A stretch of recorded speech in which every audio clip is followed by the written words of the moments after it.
Hello students. आज की video से हम स्टार्ट करेंगे इंडियन कॉन्ट्रैक्ट एक्ट के लेक्चर्स।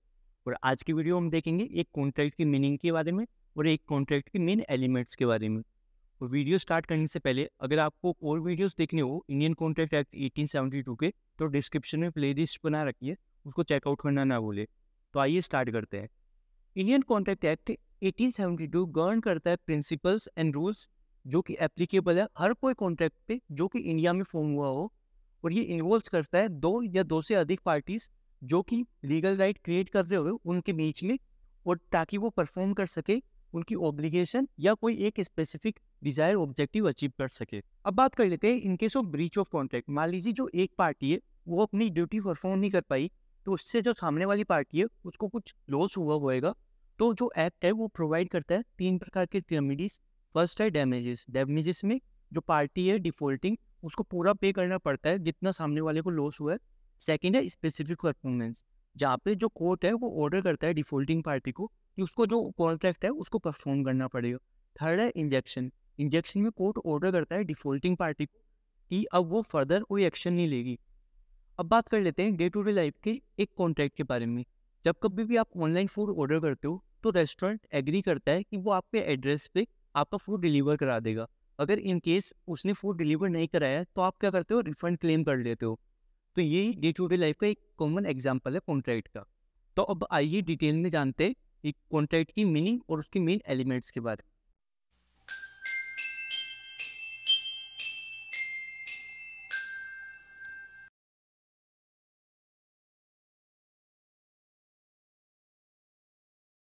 और आज की वीडियो हम देखेंगे कॉन्ट्रैक्ट की मीनिंग और उसके मेन एलिमेंट्स के बारे में। और स्टूडेंट्स, आगे बढ़ने से पहले डिस्क्रिप्शन में मैंने प्लेलिस्ट बना रखी है इंडियन कॉन्ट्रैक्ट एक्ट की, तो उसको चेकआउट करना ना भूले। तो आइए स्टार्ट करते हैं। The Indian contract act came into effect on 1st September 1872 and is applicable to whole of India including Jammu and Kashmir, containing a total of 266 sections which are divided into several chapters. इसमें कि कब effect में आया था, 1 सितंबर 1872 को। और ये Jammu and Kashmir पे भी एप्लीकेबल है। और इसमें कितने सेक्शन है, 266 सेक्शन है, और जिनको सेवरल चैप्टर में डिवाइड कर दिया गया है। It determines the circumstances under which the promise made by contracting parties shall be legally binding on them. ये डिटरमाइन करता है सर्कमस्टेंसेज यानी केसेस जहाँ पे जो प्रॉमिस मेड किया है पार्टीज के द्वारा वो लीगली बाइंडिंग होएगा। It specifies the remedies that are available against a person who failed to perform the contract entered into by him in a court of law. तो इसमें क्या करता है, जो कॉन्ट्रैक्ट एक्ट है वो स्पेसिफाई करता है रेमेडीज। अगर कोई पर्सन फेल हो गया है उसकी ड्यूटीज परफॉर्म करने के लिए, तो उसके अगेंस्ट रेमेडीज प्रोवाइड करता है ये Indian contract act. It also define condition under which remedies are available. और ये डिफाइन करता है किन किन कंडीशन में रेमेडीज मिलेगी या नहीं मिलेगी। Every one of us enter into number of contracts from morning to night when a person purchase a book or give his car. जब भी हम कभी परचेज करते हैं कोई बुक या कभी हम कार देते हैं रिपेयर में, तो हम एक कॉन्ट्रैक्ट फॉर्म कर रहे हैं जहाँ पे अगर मान लो जो अपनी बुक है वो फटी हुई आ गई तो हम उनको रिप्लेस कर सकते हैं। अगर मान लो जो कार है उसमें जो कुछ भी डैमेजेस हुए हैं उनको रिपेयर के लिए दी थी तो वो रिपेयर ढंग से नहीं हुई, तो हम क्लेम कर सकते हैं damages. This act was made by Britishers and is based on principle of English common law. In there were total 266 sections which are divided like this. ये ब्रिटिशर्स के द्वारा बनाया गया था जो कि इंग्लिश लॉ पे बेस्ड था, इंग्लिश कॉमन लॉ पे, और उसमें 266 सेक्शन थे जो कि डिवाइडेड थे सेक्शन 1 to 75 जनरल प्रिंसिपल्स पे, 76 to 123 सेल्स एंड गुड्स पे डिवाइडेड थे, 124 से 147 इंडिमनिटी और गारंटी पे डिवाइडेड थे, 148 से 181 तक बेलमेंट और प्लेज पे डिवाइडेड थे, सेक्शन 182 से 238 तक एजेंसी पे डिवाइड थे, और सेक्शन 239 से 266 तक पार्टनरशिप से डिवाइड थे। और जो section in 1930 the section 76 to 123 of Indian Contract Act 1872 was removed from this act and made separate legislation Sales of Good Act। 1930 में सेक्शन 76 से 123 को रिमूव कर दिया था और सेपरेट एक्ट पास कर दिया था, sales of good act. Same हुआ था पार्टनरशिप के साथ। Similarly, in 1932, the last part of Indian Contract Act 1872, Section 239 to 266 was removed and formed a separate legislation, Indian Partnership Act.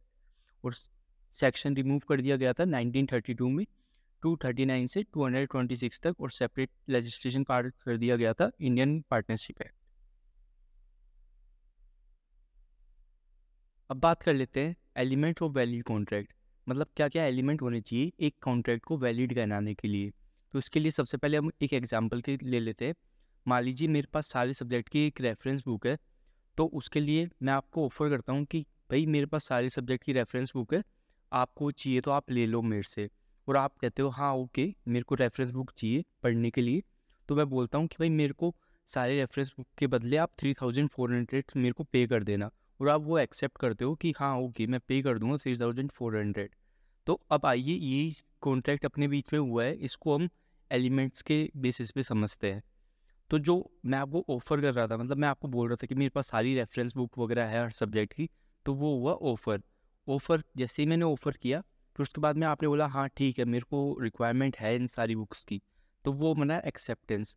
और जैसे ही आपने एक्सेप्ट किया कि भाई हाँ ओके मैं लूँगा, तो वो बना प्रॉमिस। आपने प्रॉमिस कर दिया मेरे को कि भाई हाँ ओके मैं आपसे बाय करूँगा, ठीक है।